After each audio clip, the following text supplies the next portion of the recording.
like a backstage pass to the world of fly fishing travel. This is Waypoints, the podcast of destination angling. News and events, helpful travel tips, destination profiles, great stories, and expert advice from some of the most seasoned and experienced names in fishing travel. Waypoints is presented by Yellow Dog Flyfishing, the industry's #1 specialty travel company and the fly shop for the world of fly fishing.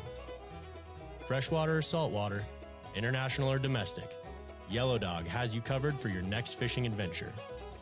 And now your host, author, photographer, and world traveler, Jim Klug. Welcome to another episode of Waypoints. Today's show is all about you and your travel-related questions. Recently, we sent out a survey asking for feedback on the Waypoints podcast, asking our listeners about their favorite past episodes, ideas for future topics, and what travel-specific questions and themes we should dive into in more detail.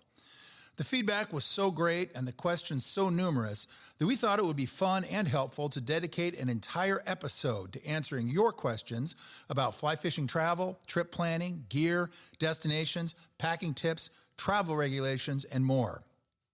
Which means that today we're discussing topics and subjects designed to make your next fishing travel adventure easier, smarter, and much more productive. I'm joined today by two of my favorite people in the industry, the famous Tom BIE of the Drake magazine and the legendary Paul Puckett. Aside from the fact that both are seasoned industry veterans with incredibly interesting backgrounds, they've also had the opportunity to travel and explore the far corners of the world in search of great fishing and adventure. Tom BIE, who has joined us on the Waypoints podcast before, is the editor and publisher of The Drake, the preeminent journal for fly fishing. Tom is an incredible writer and editor, and The Drake is a favorite amongst anglers in the know. Tom is also one of my longtime regular travel companions, and over the last 20 years or so, he and I have shared in more adventures to far-off places than I can even count. He's always quick to say yes to the next great angling quest, no matter where in the world we're headed or how remote or unproven a destination is. Paul Puckett is another industry icon, a renowned painter, musician, podcaster, and all-around angling renaissance man. His paintings have become some of the most sought-after works in the world of sporting art, and he's a regular at shows and fishing events throughout the Southeast and the country. Paul is also no slouch when it comes to destination angling, having traveled and fished the Yucatan, Cuba, Belize, Argentina, Honduras, the Seychelles, and all throughout the Caribbean. A resident at Charleston, South Carolina, he's also super dialed when it comes to chasing redfish in the low country. Now, Yellow Dog as a company is all about making sure your fishing trip doesn't get derailed by simple mistakes. And this podcast, focusing on destination angling and traveling the world in search of new locations and species, is an extension of that commitment. So what we've done for this episode is to compile and organize your top questions into different categories. Basically a way to organize and cover a broad assortment of planning and travel topics. And we hope that by specifically addressing your submissions, we can deliver info that every traveling angler should know before boarding the plane to your next destination. So we're going to ask Mr. Puckett, the legendary Paul Puckett, to present the categories and questions, and then we're collectively going to give you our answers and our advice for whatever that's worth. But first, a quick word from our sponsor. We'll be right back. Waypoints is sponsored by Patagonia. To bring their gear to life, Patagonia is motivated by relentless curiosity and a passion for the wild. They evaluate hundreds of materials, build dozens of prototypes, and spend seasons punishing them in the world's most extreme conditions. The work is the guide, and Patagonia never tires of exploring, learning, and improving. Be sure to check out Patagonia's new Swift Current waders, repatterned and redesigned for bulk reduction, reduced seam stress, increased maneuverability, and improved repairability. Made from recycled materials without intentionally added PFAS, Swift Current waders move better in and out of the water.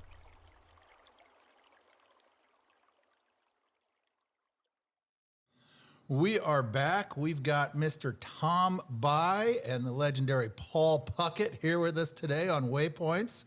Boys, welcome to the show. Tom, we'll start with you. Welcome back to the show. You've done this with us before. Good to have you back. Thank you very much. Great to be here.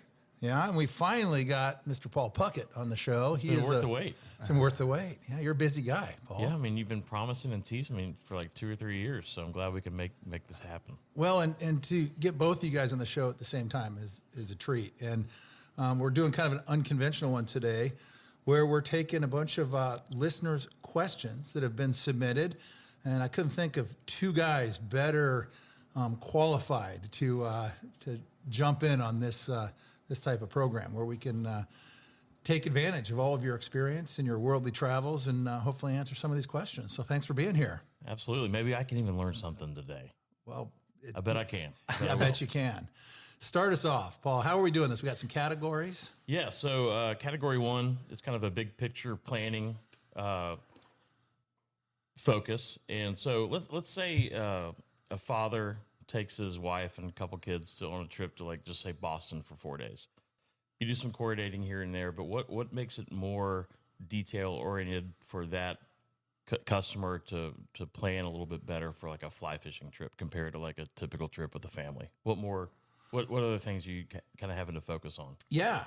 Well, I'll tell you, one of the biggest things that helps when you're planning a fishing destination is getting out in front of it and starting early. And, that's a question we get all the time. It's like, how far in advance should I start planning? And that's always an obvious answer. It's like as soon as you can and as soon as you want to do it, right? What that does, it gives you the benefit of getting, maybe it's the best guides or the prime dates. Obviously, if you're headed to saltwater, you're looking at factors like tides, typical weather patterns. The further out you can start, the better off you're going to be. No question about it. So, yes, you can probably do it fairly last minute. And, when you call us, we can always find a slot for you somewhere. But if it's one of those trips that you've been dreaming of for a long time, get out there as far in advance as you can and get those prime dates. You're going to be happy you did it. What do you think, Tom? Well, I am on a lot of those short lists where I get a call on a Wednesday and the trip's leaving on Saturday and I'm in a position to go. Yeah. So I don't oftentimes get as much lead time as some others. So I try to just keep something packed. And if you are someone who travels often, try to have at least something, the basics already in there, so you don't need to go running around looking for them, that sort of thing. For sure. But yes, like Jim says, always do it as far in advance as possible. I plan at least 48 hours. I feel like you're a good, you're well qualified at the last minute deal. Tom and I have done a lot of trips over the years where we'll meet at the airport, and he literally looks at me and says, "So we're going to Belize, right?" He's like, "No, man, we're not going to Belize. Bolivia. In a beach country. How much different can it be?" I mean, what makes you a great travel companion, though? You're up for anything. Oh yeah, Tom. let's just be packed and ready to rock. What's maybe the biggest mistake anglers make when choosing a destination?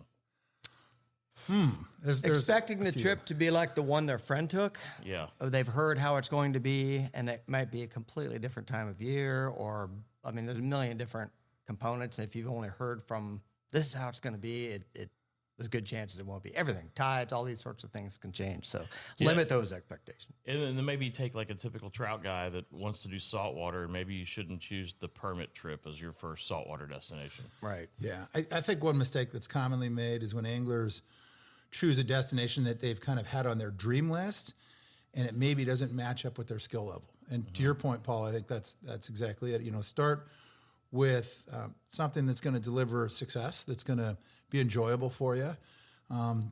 You could equate it, I guess, to other sports. I'm not a golfer or anything like that, but, if you go out and you learn to play golf, let's say it's your first saltwater trip, equate it to learning a new sport, going out and tackling the toughest course or the biggest challenge right away can be frustrating. So I think temper that, those expectations, as you mentioned, Tom.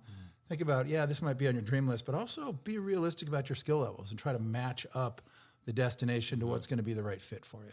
For sure. I think to echo some of what Jim said, when it comes to if you're comparing it to golf, a golf hole isn't moving. If you're a trout fisherman and are used to, I just need to make this perfect cast to know where that trout is sitting, a lot of times that jump to saltwater, trying to compensate or figure out what a moving fish is a much more difficult task. For sure. Stay with us. We'll be right back. Coming up this November 4th through the 9th, Join Yellow Dog Fly Fishing for an experience unlike any other.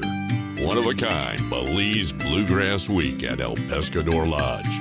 This incredible couples trip blends world-class saltwater fishing with nightly concerts featuring Grammy-winning bluegrass artists and top-tier pickers from across the U.S. We're talking serious talent, great flats fishing, and a private Caribbean venue. Guided fishing and non-angling activities during the day, and exceptional bluegrass music under the stars. A few spots remain open, and we'd love to have you there with us. For more information, give us a call, 406-585-8667, or email Matt at yellowdogflyfishing.com.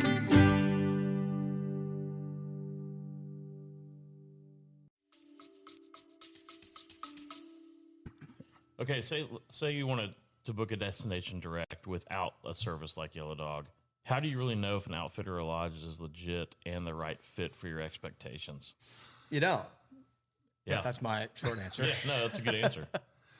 That's an important one, because I think it used to be easier when you would have to, go off of reputation. You'd have to do a little bit of work. But now, find me a fishing lodge or an outfitter out there that doesn't have a glossy website full of smiling people holding big fish. It's gotten a lot harder these days, I think, to cut through the noise and the promises. Every lodge proclaims to be the greatest operation in their area, right? But that's not always the case. And so I think really doing your research, doing your homework, talking to people who've possibly been before.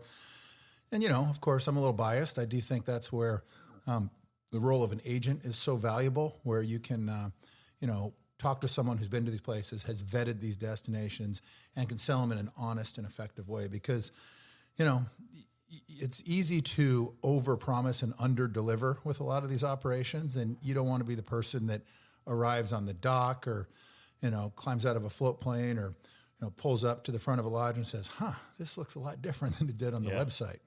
And I think the big misconception is, for as long as I've known you and a few other people in the travel industry, and how many people I've known that have bought these adventures through companies like Yellow Dog, is the misconception is it going to cost more if I do it through Yellow Dog? Yeah, no, that's a good question. It never does. It's the same price if you book direct, but what you're getting is an agent that's obviously working on your behalf and that can give you that honest information. It's also typically true that a lot of agents don't have ownership in the lodge or even exclusive, so you can be a little more unbiased. And as we often say to our customers, it doesn't matter to us where you go, as long as it's the right fit, as long as it's a match for what you're looking for your expectations, for your skill level, for your budget, all of those things. So I think that's where, again, we're biased, but that's where the service is so valuable and where it really comes into play. You guys have any info on what are the real pros and cons of traveling solo versus maybe joining a hosted group trip? Well, the first question I'd ask is, how much experience does the host have? Yeah. I mean, I've seen hosted trips where the host has never been to the destination either. And you're not getting any help there, obviously. I mean, maybe they can help you rig a rod or whatever. But, I mean, if the host has been there a number of times, it's priceless, right? Especially if you're new to the sport and don't know how to prepare. Maybe there's a language barrier. There's all sorts of benefits that a host can bring. But I think just the question of just traveling solo just depends on what kind of personality you have. I mean, the biggest question is, who are you going to get put in a boat with, right? Yeah, if it's a person that's never been there before, they may not know what an average time is to, swap out or whatever. And sometimes guides don't always speak up about those sorts of things. So that can be awkward. Other times, I mean, I've done it both ways. I do make solo trips quite a bit, and it can be excellent. You get to meet some really cool people, and things like that. But those are just some of the factors I'd consider before doing it. Yeah, and the solo angler thing can be challenging. It might be that, you have a different drive to go to some of these exotic or far off places. Maybe you're in, socioeconomically in a little different situation than your regular fishing buddies, and you want to make that trip to the Seychelles or to South America, and your fishing buddies aren't going to be able to swing it this year. So that's where a hosted trip, I think, can be great if you're a solo angler. Mm-hmm. But again, I think to Tom's point, figure out who the host is, figure out what a host or a hosted trip scenario is going to deliver for you. What are you getting over and above if you just did something, on your own? But they can be a lot of fun. And as Tom just mentioned, you typically meet a lot of great people and have a pretty good time. For sure. And you've always got the person that might not be able to get to a destination. They have a last minute window where they have the opportunity to maybe go to Belize or the Seychelles, and maybe they can't be there on the peak season or the peak tide. How much importance is there to researching conditions at a destination with that in mind, like maybe beyond a prime season? Well, one of my thoughts, and this is actually, it's a really incredible lesson I've learned, that a lot of people taking trips to, say, a flats destination during the summer has a lot more to do with them having to take their kids to soccer games back home than it is the conditions there aren't good, right? Yeah. And what you can find, especially flats fishing during a summertime, much more calm weather. It's not hotter like you'd think it would be. And so sometimes, like, conditions for permit, let's say, can be phenomenal in August or something like that. I think it's just, like I said, it's more about how busy people get in the summer a lot of times than it is, any lack of good conditions.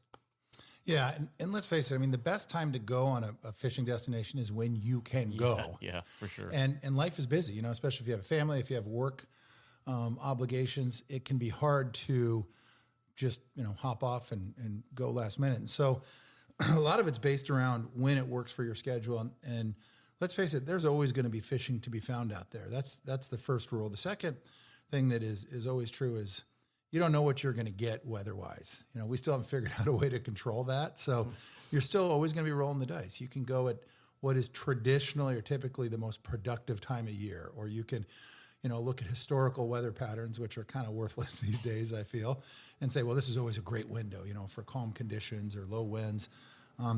You can look at, tides. Tide charts are one thing that we can ascertain, but at the end, so much of it's going to come down to what the weather delivers while you are on location. Yeah. And we just don't know. But when you get too hung up on a specific window or certain tides, you can miss out on a lot of these opportunities. Because here's the deal. Let's say you're a saltwater guide in the Indian Ocean, right? And you're in one of these fisheries where your guide season might go 7 months. You don't have the luxury of saying, well, we really only guide these 2 weeks out of every year on these optimal tides. You got to have a plan as a guide every day of that season. And they do. Good operations, good guides, they know how to put you on fish, whether it's, with difficult weather, low visibility conditions, changing tides, whatever it is, a good guide is going to have a plan and they're going to get you on fish. And so, it's good to do your legwork and kind of figure out, is there a peak season? Is there a prime window? But at the same time, for a lot of people, it's like you go when you can go. Yep. And as long as you're going with the right operation, you got to trust that they're going to have a plan to be able to deliver a good experience for you. Yeah, and if you're also going to a place like, say, the Seychelles during what you would call a shoulder season or part of the season, I think you need to have the mindset where, you want to catch a GT, but when you get there, the trigger fishing might be what's happening because of that current and the tides and moon phase, whatever. You need to be open to that. And trigger fishing is incredible. I love trigger fish fishing. And if the GTs aren't happening, then you have other species that are available there for you. Yeah, keep an open mind. Absolutely. For sure. Go with the flow. Listen to your guide. What essential skills should you focus on if you only get to fish a couple times a year? Listening. Yep. There you go. You're paying that guide for a reason. Right. That's a huge part of it. And just managing expectations if you're bringing some friends along. Yep. Those two things I think are crucial. Sure. Just, to have to go into it with the right frame of mind. Yeah. Yeah, I think the most essential skill, and this is a common theme we talk about with every destination, is practice your casting before you get there. It seems so obvious, right? But, time and again, someone who, let's say they do one saltwater trip a year, that the first time that rod has seen the light of day since the trip last year is when they're standing on the dock the first morning, pulling it out of the tube and spooling it up. And they haven't made a cast since, 12 months ago on their last bonefish trip. You're paying a lot of money. You've taken your time to get there. You're in the game. Don't let that first morning when the guide is immediately getting you shots or putting on fish, it's like, well, I got to spend the next few days kind of knocking the rust off my casting. I've got a couple buddies that come see me in Charleston. It's usually in the summer. It's usually during a great tide. And I can tell within 10 seconds if they've practiced since last year. They usually have not practiced since last year. We spend the first hour seeing fish, like getting them kind of honed back in. Yeah, it's just that's the basis of everything is just practicing the cast and getting a couple little essentials down. You won't find a guide in the world that if you ask them that same question, they'll just immediately say, casting, practice your casting. Yeah. Right. That's it. Yeah, and in your point, Tom, I think we're having the right expectations. Also with an open mind, it's don't arrive so amped up and just aggro to catch every fish that comes into view. Just take it as it comes. Have a good, easygoing attitude, and remember why you're there. It's going to be a lot more enjoyable if you have that kind of attitude and mindset. Right. Well, part of listening is be honest. If they ask you that question, have you practiced your cast? Yeah, you haven't, just admit it up front. So the guys, they're going to know. Kind of like going to the doctor. How many drinks do you drink a week? Just tell them the truth. Week. Tell them the truth. So packing, this is probably one of my favorite parts of a trip and going on a journey, and is the packing aspect of it. Whether I do it 2 weeks out or the night before, I've kind of done a little bit of everything with that in mind. But a lot of people try to figure out how many rods am I taking, and how many reels should I realistically bring on an international fly fishing trip, and if I'm limited on space, what's more important, extra reels, extra lines, or extra flies?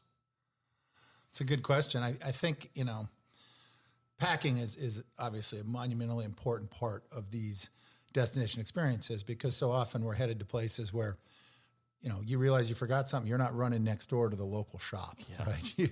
You are in the game with what you brought with you, and that's all you're going to have. So crucial to pay a lot of attention to getting kitted out and packed up the right way for these destinations. I think the answer to that question, Paul, is really, it kind of depends on where you're going, right? How many different species are you going after? Are you chasing big animals with a high likelihood of breaking a rod or snapping fly lines or losing a lot of tackle? And so, that comes back to doing the homework on what species am I targeting? What's the environment like? What's the likelihood I'm going to need a wide array of different rod weights or different types of lines? But you definitely want to bring this stuff with you on 98% of these destinations. You got to show up with what you're going to have for the week. I think more important than reels, extra line, or extra flies is to have an extra pair of sunglasses. You really can't go out on a flats fishing trip without sunglasses. Yeah. Maybe your friend has some, but even if your backup pair is what you the ones you scratched 4 months ago, just keep them. Don't throw them away. You need to have them. As far as rods, lines, and flies, I think, flies are obviously the easiest to bring along, but you're not going to be able to use them if you don't have a workable reel or something like that. And it also depends on whether or not you're going with friends, and are you kitting them out as well, or so all of those are important. But if you're, like Jim said, if you're the larger the destination, this is maybe a one-time thing, a big trip. You don't want to go there and, I grabbed this reel and I thought I put that line on it, and you didn't have it. Yeah. So it's just put some thought into it and solve for as many situations as you possibly can. I think in my experience, the most things that people have needed in a situation where we're across the world have been fly lines. I don't think people bring enough backup fly lines. Someone always rips out a line or gets a scrape, whatever. Leader and flies. I feel like most of the time between 8 anglers, everyone brings 4 rods. Most of the time the rods are kind of covered if someone breaks a rod. But if you're going GT hunting or tarpon fishing, take 2 11s, take 2 12s. Definitely take double. But I would definitely say fly lines to me are what I've seen the most important thing that people don't bring enough of sometimes. Yeah, and when you think about it, you spent all this money on the trip, on the plane tickets, your incidentals, you got your time invested in it. You've bought, 3 new high-end fly rods, those beautiful reels you were looking at. And then the least expensive items, your terminal tackle, your leader and tippet, your flies, and extra fly lines. Those are like the cheapest thing in your kit. And you don't, and by the way, those are always the final connection points to the fish. Yeah. Right? So do not skimp or go light or rely on, I haven't changed out my tippet or leader for a few years, but I'm sure it'll be fine, right? Yeah. Don't let those inexpensive items bite you. We've all done that too. We've all said that, and it's always come back to bite us. Like, right. I don't need to change the leader for the first day of my trip to Ascension Bay, and the leader's been on that rod for probably 8 months. You've been using that in the park. It's come back to bite me before. This is kind of a loaded question, but there's a lot of ways you can answer this, but what's the best way to pack for a fly fishing trip without overpacking or forgetting something essential? I'm waiting for Tom's answer on this. I'm probably the last guy you want to ask for how to do this. I like to say I've learned a lot from my mistakes. Clearly I haven't, because I continue to make some of them. But I will say a few of the things that I have learned and I do remember to do is make that carry-on enough to get you through a first day in case there's a delay on your luggage coming down there.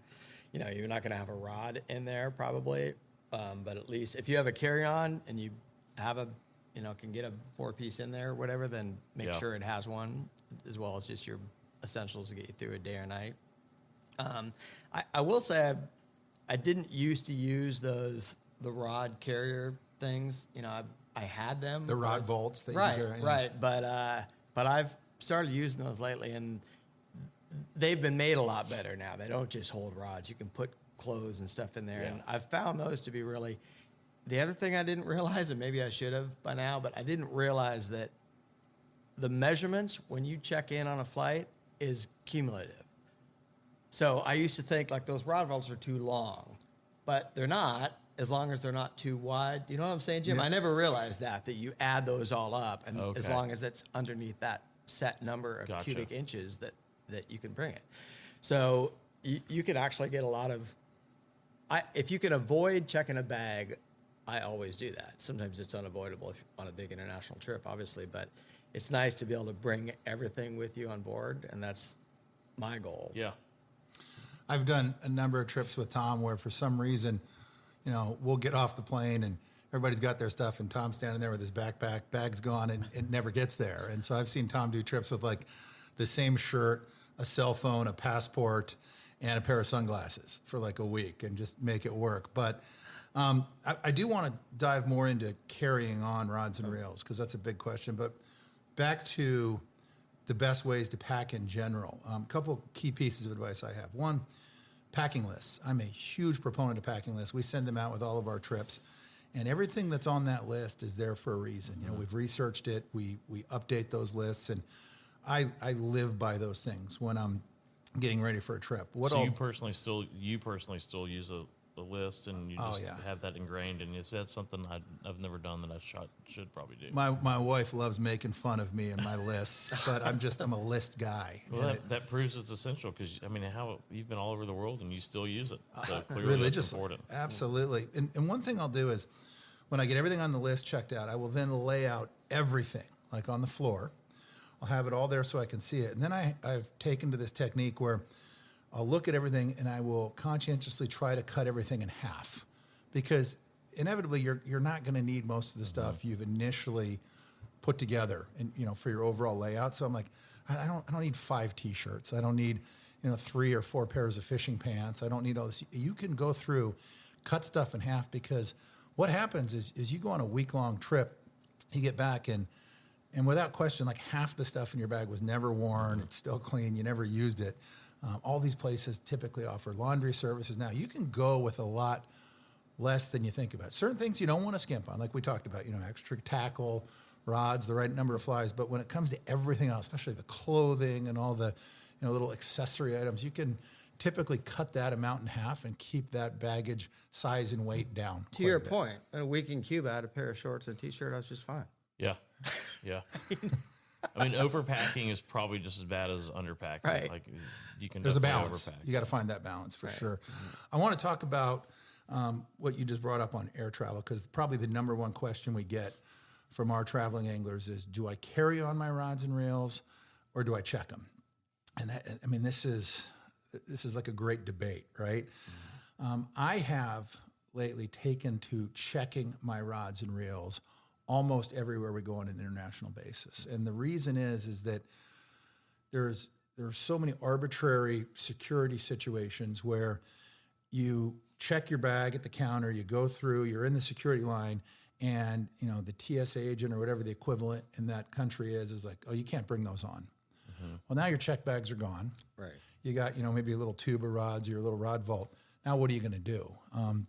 We just had our buddy Bryant Dunn coming back from Bhutan. They confiscated his fly reels in like Hong Kong or something like that. Yeah. And you don't know what that particular security agent at that given moment is going to decide and say, oh, you can't bring that on. And at that point, like, you can't argue with them. Right. You don't have time to go back through. You can go back through and check. They tell you that you can do that. Well, you just wait an hour to get there to begin with. Now you're not going to go back. It might just be pliers, right? But it's something, probably.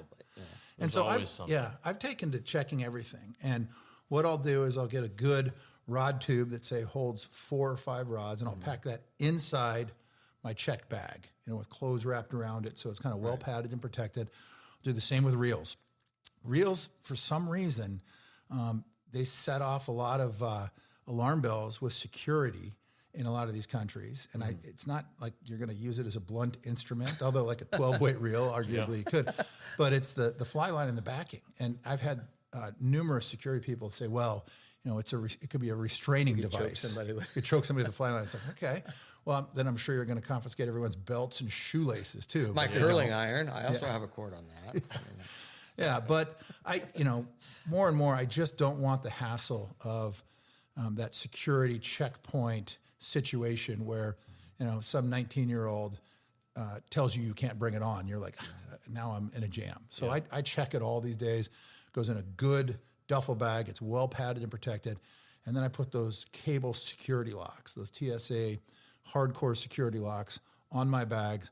I check it and hope for the best. I do the same thing. And I've come to find, I've only been doing that for about a year and a half or so, but I've come to find I've had less headaches from just putting it in the check bag and letting and just hoping for the best. There's a lot of hoping, that you see your bag come out when you get to where you're going. But, knock on wood, I haven't had an issue yet. Yeah. And check, get there early, make sure your bag's get on. I do, and back to your point, Tom, that I think is a good one.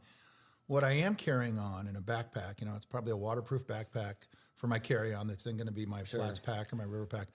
I've got, change of clothes in there. I've got my backup sunglasses. I've got my electronics. I've got all my documents. I've got, the DOP kit, my, any medications you need. All that stuff does carry with you. And what I'll also do is I'll bring some flies on. I know we're going to talk more about that in a second, but not all my flies, but a portion of flies. And that's kind of your survival bag. If for some reason the check bags don't get there, okay, I'm going to dig up some rods and reels, maybe from the outfitter or the lodge, but I've got everything I need to wear to be comfortable. I'm still in the game. Yep.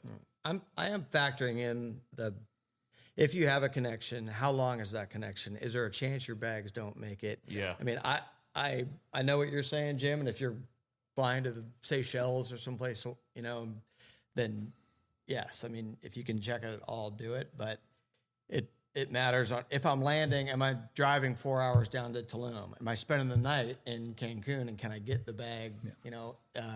So some of those factors go into whether or not I try to bring it on or not. Because there is also a feeling. I mean, both of you ended your explanations with hope for the best. Yeah. I don't always like that as being the most you can rely on. If it's the direct flight, or it's not a direct flight, rather, I like to carry it on. Well, especially domestically. If you're flying from the East Coast and coming to Montana, carry it on. Right. Yeah, grab a rod vault, fill it up with your stuff, and carry it on. Right. You're not going to have problems in the States. It's the random, international situations where it seems like the rules, change by the week sometimes. Right. Yeah.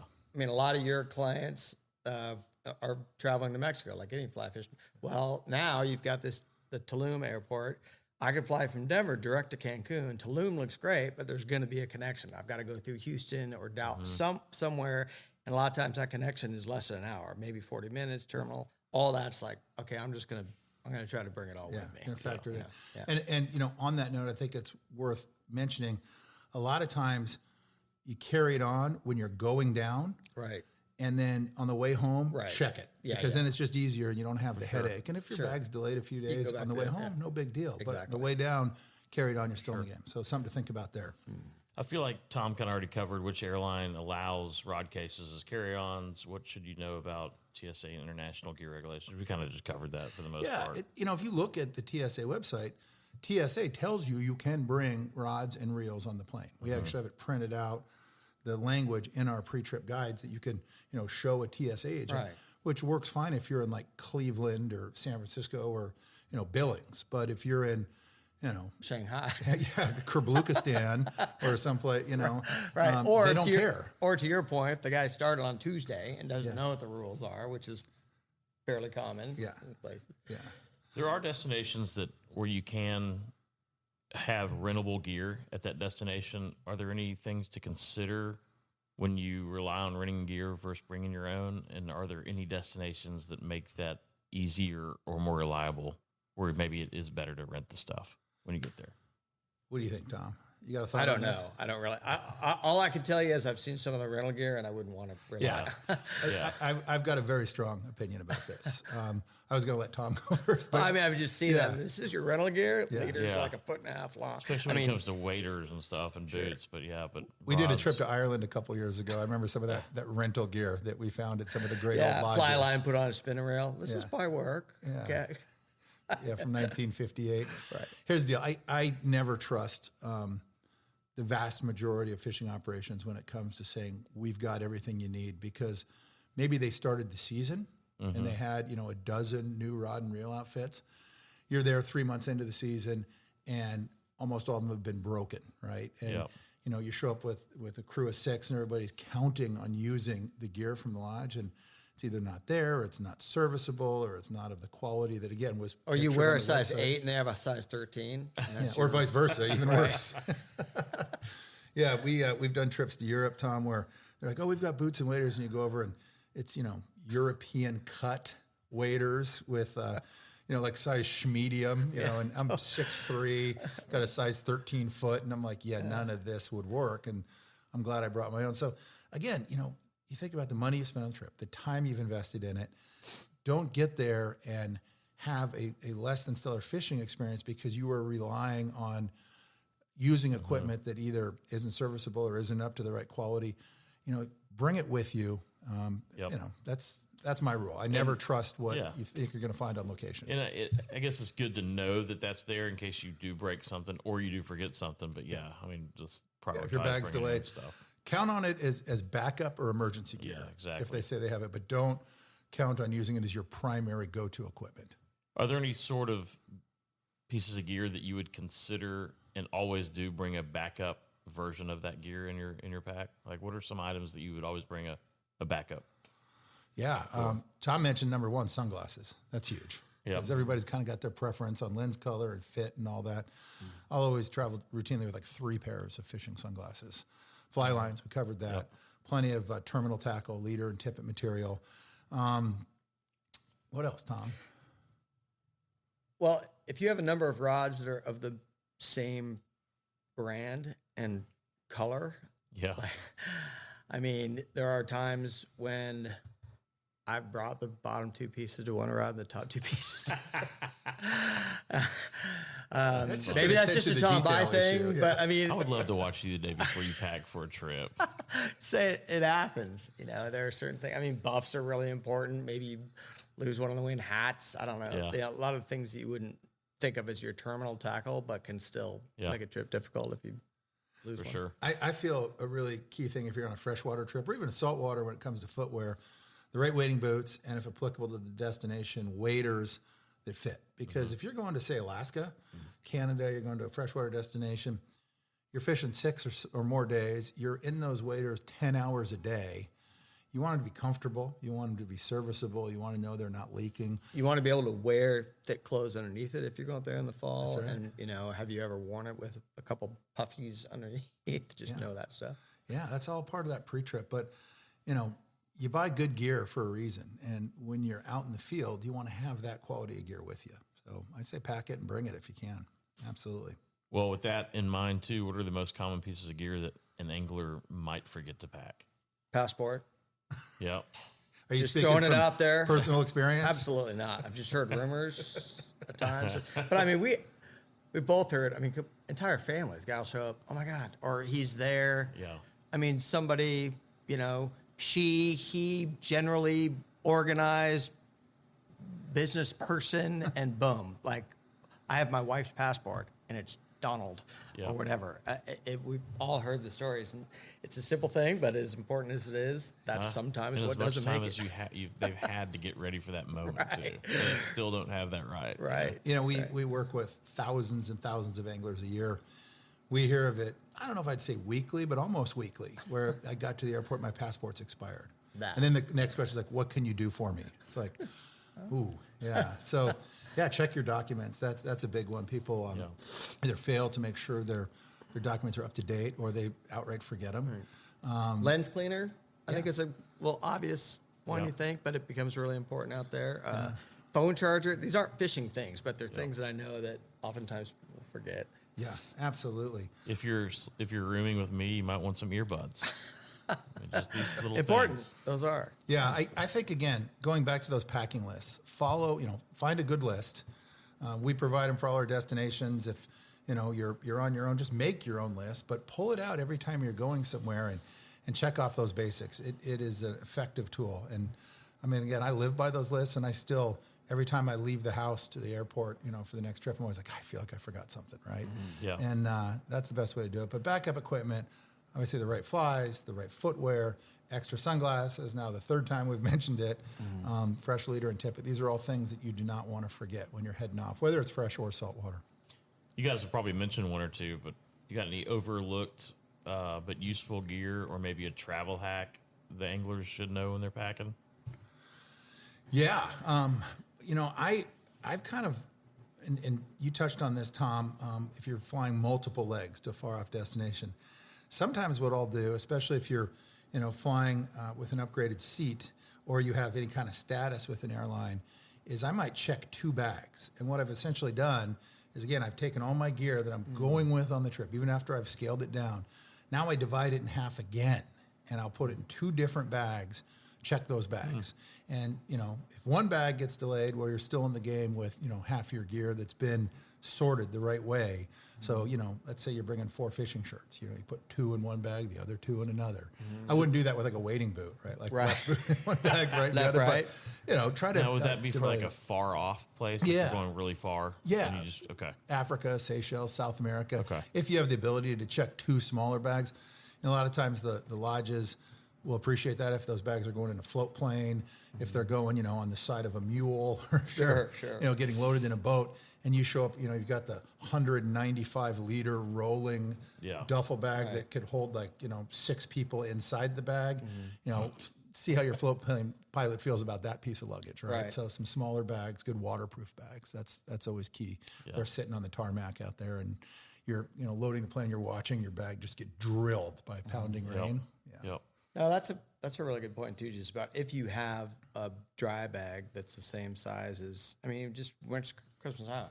I brought Yeti bag's really great, but it's a backpack. It's not waterproof, and so if you can bring one of those along for any water crossings, that's super helpful. Oh yeah. I would think also. We talked about carrying on what you need to survive. I think that's really important so that you can be comfortable and at least out on the water. And just, have that plan if a bag is delayed or takes a few days to get there. Or in Tom's case, as often doesn't get there at all. Yeah. So, one thing I do want to touch on too, some of those non-angling items when you're thinking about packing before we move on that I forgot to mention. So we got our fishing gear, we got all our tackle, we got our flies. But other key things that I always bring on a trip, I always bring a headlamp, because you never know, whether you're just trying to find the bathroom in the middle of the night or you're out, in the jungle camping somewhere. Good headlamp. I like Advil? Advil, yeah, for sure. And really a good backcountry first aid kit. Right. I always have that. Even if the lodge is going to have a great medical kit or a medical situation, I always bring my own first aid kit with all the basics, whether it's, medications for your stomach, some simple Band-Aids, Neosporin, things like that, Advil, for sure. Any medications that you need, that can be a pain if you forget those and you're trying to source them overseas. A water bottle, I like having my own water bottle and maybe a water filter, depending on where you're going. And those are so small and packable now. They're really, really simple. I personally always have a sat phone with me, no matter where I go. When I leave home, if I'm going out of the country, if I'm going into the back country, that sat phone is with me all the time. I've had to use it a number of times. Snacks. I like my snacks. I'll bring those. Notebook and pencil, Tom. That's kind of your deal, but you're always jotting stuff down, and I find that that's nice to have in your kit bag. I wouldn't say this is must have, but a little Bluetooth speaker. I mean, so many times you might not think about it, then you're sitting there around with some good people every night around a lot, and you're just like, God, it would have taken, it's nothing just to throw that in. And a lot of times it's just nice to sit there with some old tunes in the background. And And every time I've gone somewhere, it's the first question, who's got a speaker? Right. It is. I mean, one of the most impressive things I've ever seen on a trip with you, Jim, was your kit. What do you call it? It's like, I call it an essentials kit. It's a Yeah. little small repair kit. And we've actually written articles about this in some of our catalogs. I think we have a couple posts on our website about this, but there's like 100 little things in there that can solve problems. Surgery. I saw you do surgery in Cuba one time on the boat. Oh yeah, with Rooster, we sliced his foot up. We had to get sea urchin spines out of his foot. I'd be lying if I didn't say I enjoyed that one. But when you opened that kit, I was like, I went through it kind of like you'd go through someone's Yeti box. Yeah. But it's it's like 6x6 and it had everything in it. It was crazy. Yeah, and it's small, but it can repair anything. I mean, it's got everything from baling wire and duct tape to extra tip tops for your rods to super glue. I mean, the idea is if a piece of gear breaks or fails in the field, can you fix it and stay in the game? And that's, for like 30 years I've been perfecting this. That's it takes time. That little kit takes time because bad things have to happen for you to think about this needs to be in my kit. So I always take my essentials kit for sure. Essentials kit. Yeah. All right. Yeah. So category 3, navigating travel logistics, flights, airports, and protecting gear. I know we've covered a few of these things. We'll just go down the list anyway, and if we repeat something, we'll say it again in a better way. Yeah, that's right. How do you handle? Actually, I missed one. Well, flies. This can fit in this category still. So, I like that. So flies, man, that's like everyone gets nervous about, especially beginning people that have not done a lot of traveling to destinations. How many flies do I need?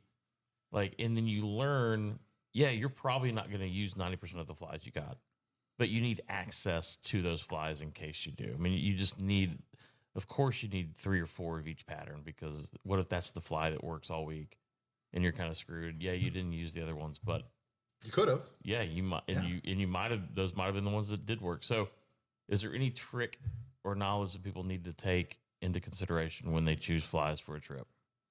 How many flies? Is there an answer to that? Yeah, plenty. And here's why. You just nailed it, Paul. You never know what is going to be happening on any given day, whether you're fresh or saltwater. Conditions change, weather changes, fish behavior obviously is constantly changing. You want to be set up for success, and oftentimes that does mean bringing a lot of patterns, a lot of different options. We all love the thought of saying, I'm going to go to the fly shop and I'm going to buy 18 flies, and that's all I'm going to need on this trip. I'm going to fish them all, and I'm going to have everything I need. That doesn't happen, and so oftentimes you're headed to destinations where flies are not readily available. Maybe the lodge provides them. Some operations do, but even if they do say they take care of the flies, I still like to have some of my own. But this is something that I think is probably one of the more frustrating things for anglers, because there's 2 scenarios. It's like, look, I went and spent $500 on flies, and I only used about 4 patterns or only a dozen or so flies. But you might have needed those other flies. You just don't know, because things change. They change all the time. The second thing is, as far as, not just buying enough flies, but every guide has got their preferences. And you can say this, let's take like a guide at a lodge in Ascension Bay, for example. Say they have 10 guides on their staff. Maybe you're fishing with different guides every day. Well, you'll get in the boat day 1, and the guide's like, all right, let's see your flies. Okay, yeah, this is the fly right here. This one works. It's the only one that works. I want you fishing this. You're like, okay, great, I've got it. So you tie it on. The next day you go to the different guide, and you've got that fly, and he's like, oh, cut that off. That fly never works. You're like, these guys work at the same lodge. They fish the same waters, but every guide has got their preference. And it might just be for the simple fact that it was the fly that his last client caught a fish on. That's now the new favorite, right? But you want to be able to adapt to different guides and what they want you to have in the box. There is no worse feeling than when you show up on day one of a trip, however, and the guide says, open your fly box. And he looks through it and he's like, all right, what else do you have? None of this works. Right. And I tell people, it's like, look, especially if we've helped you with those fly lists, if you've looked at the recommendations that we put together, because we're at these places all the time, we're constantly in communication with the lodges, the fishing managers, the guides. If we've kitted you out with a fly selection, you have what works. Guides will have different preferences. Sometimes it'll change by the day. It'll certainly change by the guide. But all the way back to what you first brought up, Paul, is you want to have diversity of different patterns, different sizes, different sink rates. And it is not as easy as saying, look, just give me the 12 flies that I need. Yeah. Well, it doesn't work that way. Yeah. What do you think, Tom? Just what you said about, I mean, that you want your guide to have confidence as well, right? So if they feel strongly about something that you have in your box, and a lot of times that opinion may have just been formed that morning, so you're not going to have. For sure. But, just be as open to their suggestions as you can be, not what your buddy back home told you caught one on there 3 years ago or whatever. And yeah, if you can have what they're asking for, then that is only a good thing. I've definitely taken my experience for granted before and gone on a few trips in a row, and then maybe haven't had one for 6 months, and I've just trusted that I've got enough flies in my box, and I get there and I'm like, what was I thinking? Like I'm not prepared. I thought I had all the flies I needed, and you get there and you start stealing flies out of other people's boxes. It's not a good feeling. It's not fun to not be prepared and ready. Absolutely. It leaves you feeling empty and sad. It does. I'll tell you, one question we get a lot is about carrying on flies. And I think we should touch on that. Mm-hmm. This is another tricky one. There are no printed regulations that say, well, you can carry up to, a size 2 saltwater, but a 1/0 and above is not allowed on the plane. Right. Now, you go, GT fishing, with some of these, big 5/0 owner hooks, it's like, that thing's a weapon, right? So, you could see how they might not allow you to bring this on the plane. Typically, you don't see too many problems carrying on flies, but I don't feel confident enough to say I'm bringing all my flies in my carry-on. Mm-hmm. So what I'll do, and this is a technique I've been doing for years, is I'll take either a small fly box or oftentimes just a Ziploc bag, and I'll pick out like 18, 20 flies. I'll throw them in that Ziploc, and then I stuff that in the bottom of my carry-on, and all the rest of my flies I check. If the bags are delayed, I've still got now a go-to smaller selection of flies that I think are going to work that I can fall back on. And if my bag does arrive, then I've already got my, shirt pocket box or whatever packed for day one on the water. Mm-hmm. So I do like a 90-10 or an 80-20 rule where the majority of flies are getting packed in my checked luggage, and then I'm bringing a small group of flies, carrying it on in my carry-on. And to that point, too, it's also smart to just have a small fly box if you're going to be going anywhere where there's a chance that you're going to get out and go wading. It also goes with your shirt. If you have a wading shirt, there's several brands now that make them with that little pocket right there. Yep. And it's really important just to have that as an option if you're just going to hop out and go wade, to not have to bring your whole hip pack or, backpack or whatever, just to have a little something with pocket in it. And the fly box that's small enough to fit in there. My hack that I've kind of learned over the years, I just bring my own personal fly tire. Oh, right. And they come and with they tie my flies at night. I need this and that. So that's only right. That's a baller want to move think right about there. that. Yeah, right. it's a pro move. And when they say to your fly tire, how was your fishing days? Oh, I didn't fish. I'm just here to tie Mr. Puckett's flies. Thank you. Yeah. Appreciate you just not even talking to him, actually. Just He's going to be busy. Let him tie. Some other travel logistics stuff. Let's see. Are there specific countries where customs or gear declarations can be an issue for traveling anglers? Yeah, for sure. And that just goes country by country, right? Okay. You never know. Yeah. Does anything stick out to you? Like, yeah. Have you been to a place where you're like, man, that place is not easy? Yeah. Places like Houston. The country of Houston. Yeah. Colombia, Venezuela, British Columbia, Seychelles, coming out, bringing stuff into Seychelles, no problem. They almost always make you check it when you're coming out. Do your homework. Also, and this is key, we learned this with a client recently who was going to Brazil. booked his own flights. Well, you can, carry stuff on in Brazil, no problem. They see anglers a lot down there in Manaus and these places. Well, he had a stopover in Colombia. Colombia has very different policies, and they confiscated some rods from him. And so do your homework on not just your final destination, but your routes. That's important. To your point you mentioned earlier, just because you were able to fly down there with it, don't think that can't be a problem coming back. Yeah, absolutely. What do you got next for us, Paul? Well, I'm going through some of these questions that we've kind of already answered. That's fine. So I'm going to kind of skip to some. Absolutely. Yeah, I mean, dealing with flights to remote destinations and dealing with connections. I mean, probably the biggest connection that I've had to deal with was when we went to the Seychelles. They automatically put that day-long 24-hour window in there just because it's such a long way to go, and you might have some people missing their connections. Right. And have you ever had any other destinations where you kind of need a big window to make sure that everything kind of goes right? Yeah, a buffer zone especially the front end. That's really important when there is a transfer to your final lodge destination involved, where it might run once a week, and you cannot miss that transfer. Seychelles is a great example. Cuba is a really good example. As a matter of fact, I got a call right before we started this podcast from someone who's like, "Hey, I'm on my way to Havana. I might not get there today." It's like, well, then that's a problem because the boat's leaving, this afternoon, and so did not build a buffer zone in there, even though it's recommended. So, yeah, if you have one of those scenarios where it's like, look, the final flight, the charter flight, the boat transfer, whatever it is, that's it. There's no option for getting there a day late. Then you absolutely need to build some buffer time in there for sure. One thing I've learned too, if you ever question it in your mind, if it becomes a question, just then go with your instinct and actually do what your mind is telling. Because if you do the short cut on it, it always comes back to bite you. So if in your mind you're questioning it, is 50 minutes a good enough layover? No, it's not. Just do the 2-hour layover. Yep, just how absolutely. it is. On the ground experiences, money expectations, and health tips. How much cash should I bring? I mean, I've seen people bring a wad of cash, and I've seen people bring you only brought that much. Like, what's a good kind of number for that? Let's just say Cuba. How much money should you bring for Cuba? Let's not count the first night that you hang out in Havana, but just the general amount of money that you should bring on a trip. Know whether or not you can get money out when you get there. Yes. There's one tip. It's good to know.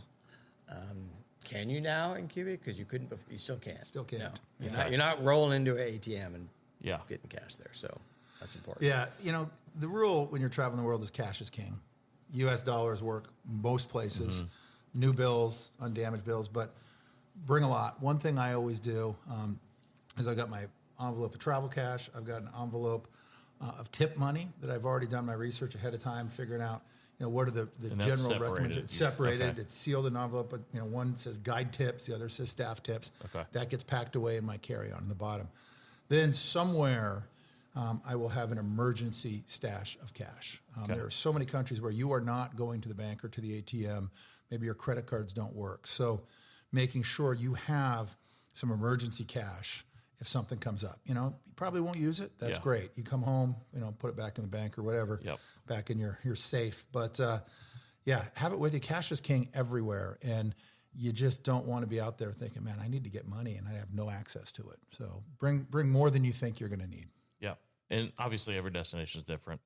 Your comfort zone determines probably how much emergency money you think you might need to bring. So that's right. What's the etiquette around tipping? How do expectations vary across cultures and outfitter types, and maybe in international locations might be different as well? Tipping, as far as that goes. That's a big one. Do your research. Find out, every agent, every program director, most lodges will give you a general criteria. What I tell people are two things. One, tipping is always discretionary, right? And it's earned. It's for someone who's worked hard and delivered a great experience. If it's automatic, it should have been included in the price, right? If it's a given, but it's earned. Now that being said, I also think it's great in a lot of these places to tip generously. Something that might be a modest amount for most anglers can really have a big impact for a lot of guides, families, people in some of these far off locations or more remote fishing areas. So be generous, be kind, be thoughtful, and just look ahead of time at what you think you're going to need, and then set that money aside before you get down there somewhere. So, that final day when the lodge manager comes around and says, we've put some envelopes, out on the bed for your checkout. If you want to leave gratuities, you just pull that out. You already have it done. But my philosophy on tipping is be kind. Most of the guides and the people that work at these lodges are phenomenal people, and they work hard. And, you being a little extra generous at the end of that week can make a big difference for people. And I kind of read some of this earlier, but there's also the idea of maybe you do a little research where you're going. Are there any hard goods you could bring to maybe, or with the idea in mind, I'm going to leave my 10 weight for so-and-so guide. He mentioned earlier in the week that his 10 weight broke. You can hear these little things throughout the week, and we come with so much gear, so many things that there's always a pair of sunglasses or school supplies, a buff, things like anything, totally. that a lot of times it's fairly easy for us to bring down there. And it's kind of a sad story in terms of some of the stuff that we take for granted, but the Drake had buffs made. It's like 15 years ago. Well, those things are all gone. I haven't seen one in a decade, right? Roll down to Ascension Bay. My guide's got a Drake buff that's probably that old. He's kept it that long. It's all faded. I'm just like, it's cool to see it, but it's also like, I couldn't tell you when the last time we've gone through 30 buffs. Right? Exactly. 100%. Time where you're like, I'm going to need that back. Exactly. I didn't save one for But I think that's a great way to think about what can you take down there or leave behind to those guys. Make sure when you do that, though, I think gifts for guides, for their families, is really thoughtful, nice thing to do, especially, as you mentioned, Tom, in these places where it's just hard to come by this stuff. That said, never leave that gear in lieu of cash tips, because at the end of the day, the tips are still king, and that's what puts food on the table for a lot of the guides and the staff down there. Gifts are over and above that. Obviously, very generous, very thoughtful, and always appreciate it. Really good point, though. Like $600 reel. So what am I going to do with this? I can't sell it for $600. Right. It's not, It's not going to feed my family. Right. One more just on this topic. Are there any health concerns anglers should prepare for? Anything that kind of sticks out in your mind that people can get ahead of the game on anything like that? Any health concerns, illnesses?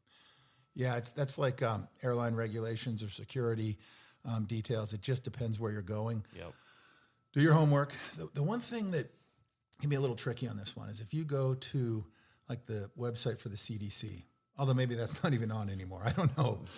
But if you go, they're always going to list worst case scenario. It's like, people call, they're like, it says, I need 19 different kinds of, malarial vaccines and medications. It's like, well, probably not. So, if you're uncomfortable, if you're unsure, be aware of what's online, because it's always going to preach like the most extreme possible consequences or dire situations. You're better off calling a buddy who's a physician or a family doctor. Just say, hey, I'm going to Brazil. I'm going to be down in Manaus. I'm going to be, out in the Amazon for a week fishing. What do you recommend? I've got a buddy who's an emergency physician who really prides himself on putting together travel medication kits. And I talk to him all the time. His name is Brian. And he, for him, it's more like, GI type stuff, things that'll keep you in the game if you're there. I'm not necessarily worrying about, some jungle disease that really hasn't been a factor for 50 years. I'm not worried about catching like Zika or something like that. Typically, but do your homework, read up on it, and talk to a doctor. That's the best advice you can have for health considerations. Cool.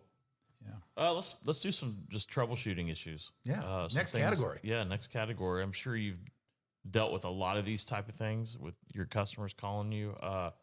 Weather. Now, this is kind of a two-part question.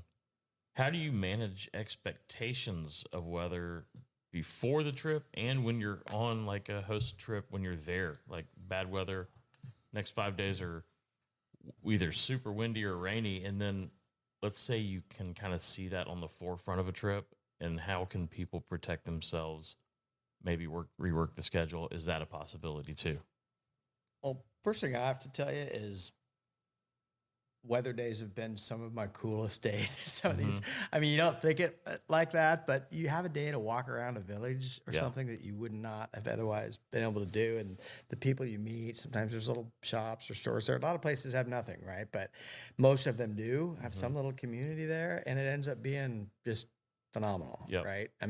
Obviously bring a book and some of those other things that, you can do with your day if that happens. But I truly believe, I look at some of those as a blessing, like after the fact. That was one of the most memorable days. Even, down in the keys, right? Yeah. I've been stuck down there. You end up playing poker all day with your Totally. guy. It's just it's part of the fishing life. Plan on weather being part of your trip. Right. For sure. Yeah, I feel like the first thing you should do is just get outraged and throw a temper tantrum. You know, because Get it behind you. Yeah. Blame the booking agent. Yeah. Number one. no, you're absolutely right. But here's the thing with weather. I mean, you never know what is going to deal. And so one, you have to stay calm. You have to be okay with it. You know, it happens. And to your point, Tom, you can always find some really great takeaways that you otherwise might not have discovered. But most of the time, if the weather's tough, if the wind's tough, you're still going to be fishing. And again, it gets back to something we said in the beginning of the program. If your guide is any good, they've probably got a plan. Yeah. You know, they're out there every day. They know what's happening and what their go-to solutions are when the wind changes directions or when the visibility is low or the weather is, you know, pouring rain. So they're going to have a plan, and just stay in the game and stay positive. Do not let it ruin your trip, because you just can't control it. And if you know, are someone that's going to lose it easily when this, 8 months of planning, you finally get on location and it's overcast and rainy, like this might not be the sport for you. Right. Right. For Because sure. as mad as you're going to get about not going out there, you'd be more mad if you did go out there. Yeah. So just, again, maybe not the sport for you. Yeah. You got to be okay with difficult weather. I mean, we're operating in environments, whether again, salt, fresh, halfway across the planet or right in our own backyard, where you have no control over that. And you got to just stay positive. You got to take it as it comes and realize that, again, some of those challenging mornings where you wake up and you're like, oh man, this is going to be a rough one, can turn into some of the most memorable days. So people can't really plan getting sick or injured on a remote fishing trip, but what's the best way they can prepare ahead of time for something like that in case something happens? Man, this is a big one, and I'm glad you asked that. Yeah.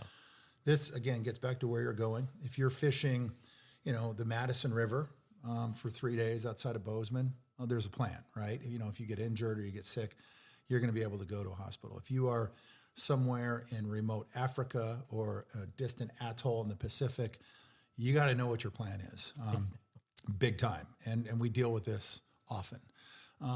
This is where trip insurance comes into play, and this is where a great medical evacuation policy through like a global rescue or Red Point comes in. What is your plan in the event things go horribly wrong? Ask yourself that and then be able to answer it. I have dealt with this for 25 years with our traveling clients. The unexpected happens. You never know what's going to come up. I've also been on the receiving end of that, where I've gotten injured out in the field, and it's like, okay, crap, I need to get out of here. What's my plan? And when you know what that is, you're breathing a lot easier and you're staying a lot calmer. But certainly comes into play in these remote off-the-grid destinations. More and more, a lot of these operators are requiring it now. It's so important to our travel offerings at Yellow Dog that we actually have an in-house travel agent, a trip insurance policy, a medevac insurance policy specialist, where her only job is to provide these services for our clients and give them options and different, policy products that will cover their specific destination. It's invaluable. Spend, a couple $100 on a medevac insurance policy. You're probably not going to need it, but if you do and things go wrong, and accidents do happen, we see it, right? We've all heard about it or experienced it. When that happens, it'll be the best money you've ever spent. It's funny because when I was standing out on some flat in the Seychelles in the middle of nowhere, you feel so tiny. If you take the time, stop fishing, and just kind of soak in the moment and realize how tiny you are in comparison to the rest of the world, and all of a sudden you feel very much at comfort because you realize you have that global rescue thing, and we had to have it for part of our trip. Because if something happens to you out there, if you don't have that, it's not a good situation because you're not close to anything, and it definitely makes you feel better having that insurance of that setup. Well, sure. and with those policies, the lodge is probably going to get you out of there, but you might get a $25,000 med jet bill or a helicopter extraction. They might say, hey, I need your visa. I'm going to run the $12,000 real quick before we put you on the medevac helicopter. With those policies, it's covered, right? Yeah. They get you out of there. They get you back to It's worth it. to treatment. It's worth every penny, and I cannot stress enough how important it is to have that plan. That flats analogy is great. You realize not just how small you are, and but how far away from anything you are. And if something were to go wrong, like you need a solution for sure. Yeah. Glad you brought that one up. Yeah, for sure. And you know, a lot of this question is kind of more handled when you're there in the situation. There's people that can help you handle it. But do you have any little tricks or ways you can handle language barriers or communication challenges when dealing with guides, lodge staff, or local travel services? Any little tricks? There's somewhat of an international fishing language that people can kind of understand. And I know with a lot of these places, you want to have at least some basics if you're talking about Spanish or some of the more common languages. You know, Jim and I had an experience this winter where we're over in the island of, the country of Kiribati, right? So we're fishing with these guys, and they speak Gilbertese. Well, you're not punching that into Google Translate,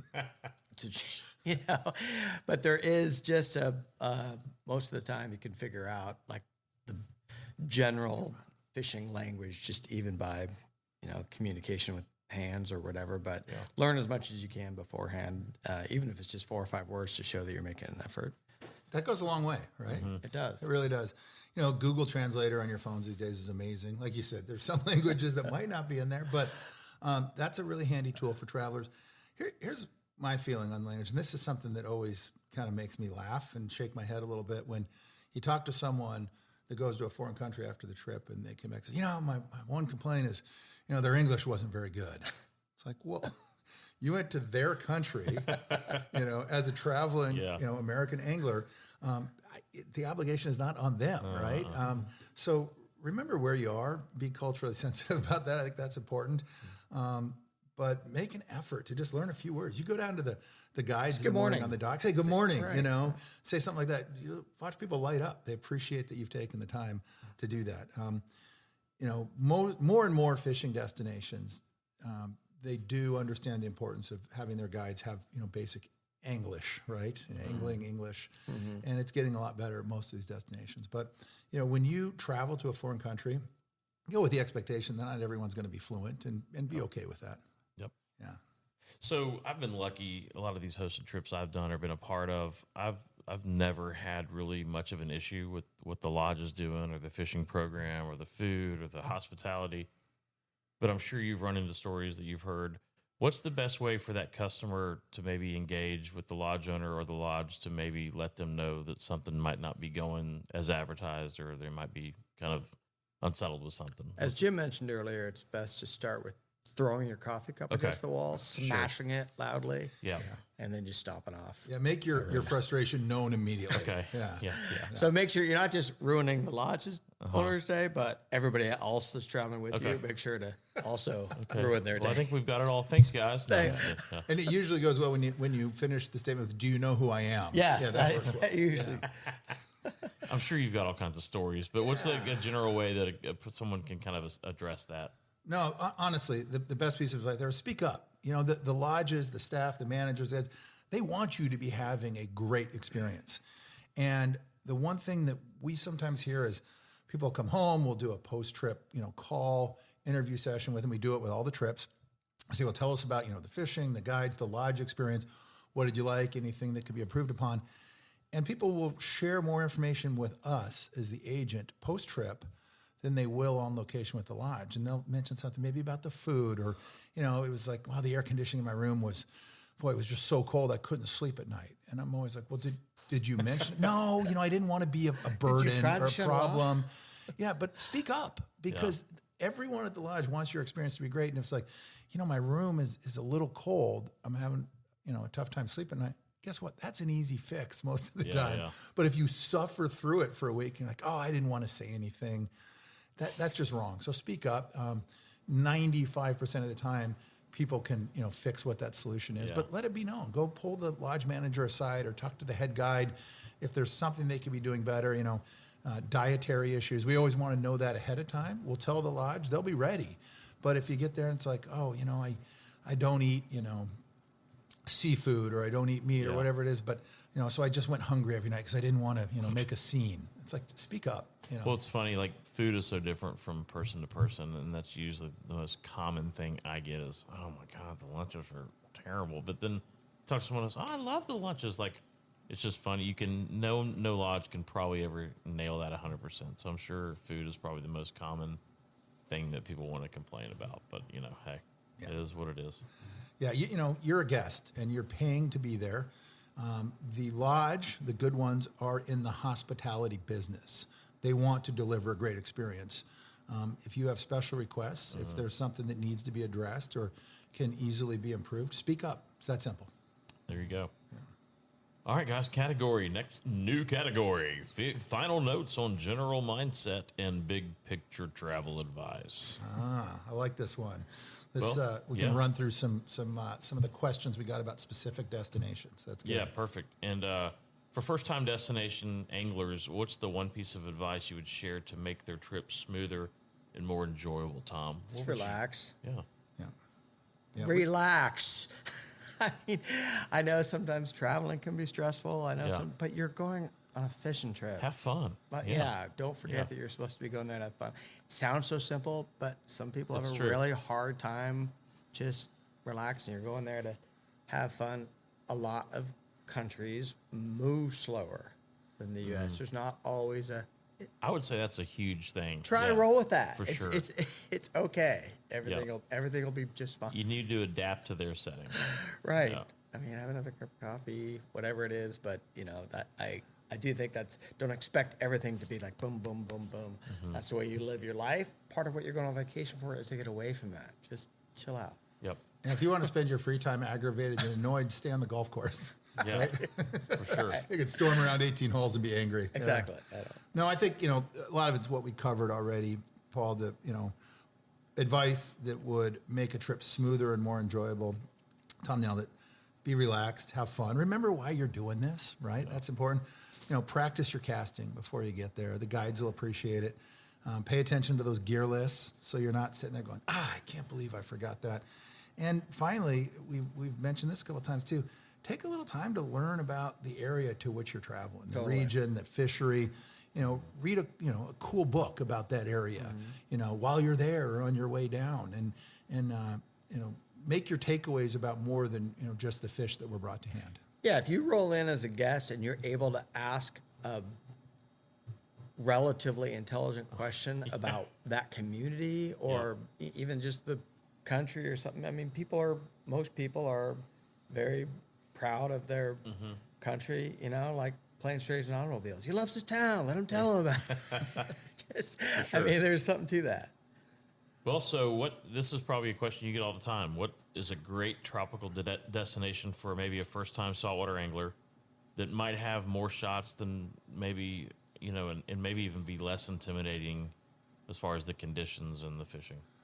That's a good question. And if people are actually looking to take notes off of this episode, I'll give you a quick list on what I think. First-time saltwater anglers. We talked about it in the very, very beginning. It's like match your bucket list kind of expectation, dream trips up with your skill set and your abilities. That's a good start. But some of my favorite for great first-time saltwater destinations, the Bahamas for bonefish.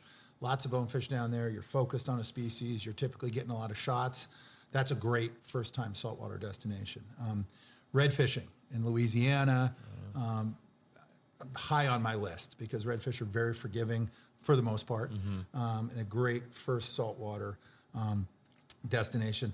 I'm going to say the Yucatan, but maybe not necessarily like Ascension Bay or Espiritu Santo or a permit-focused trip. I'm going to say the Tarpon Coast up north, that Campeche, San Felipe, all the way over to Tabasco. Lots and lots of juvenile tarpon, lots of shots, great action, wonderful first-time saltwater destination. I would put Christmas Island on that list as well. Easy, fairly easy to get there from Hawaii, but it's just a billion bonefish, a great place to kind of cut your teeth on wade fishing in the salt and being on the flats. What else would you add to that list, Tom? I'd add Belize just because it's English speaking, so that removes one of the barriers for people on their first time. A lot of people don't think of Christmas Island, but you think of how many people in this country have at one point a reason to go to Hawaii. They're going there on a family vacation maybe anyway, or heading over there for business or whatever. If you're already in Hawaii, I mean, take advantage of that. Yeah. And try to squeeze in a trip down there. I've yet to do that. I want to do that so bad. Oh, it is. I mean, it's kind of it's what us people from the West Coast have. You know, you're not as close to the Bahamas and some, you know, as the east side of the country. And it's just a neat experience to go over there and see it. Yeah, that's definitely on the list. What do you think, Paul? You got anything? Yeah, I would to add to agree. that? I would agree with you for the Bahamas too. And it kind of, the next question is, you know, the East Coast based angler, what's the top destination within a 6-7 hour flight? And Bahamas fits both of those questions as an answer. And I fished mainly on Grand Bahama, where you see anything from schools of smaller bones to the 1s and 2 bigger bones. And then you might even get that opportunity to see a permit. You're not really there to catch permit, but a lot of times you're going to be catching your 4th, 5th, or 6th bonefish, and the guy will say, I got a permit on the way. So that's a cool intro to that species as well. But man, the Bahamas is such an easy place to get to. They got big bones, they have schools of bones, and you just got a lot of different varieties of, types of fishing for the bonefish and occasional tarpon even sometimes. There. Right.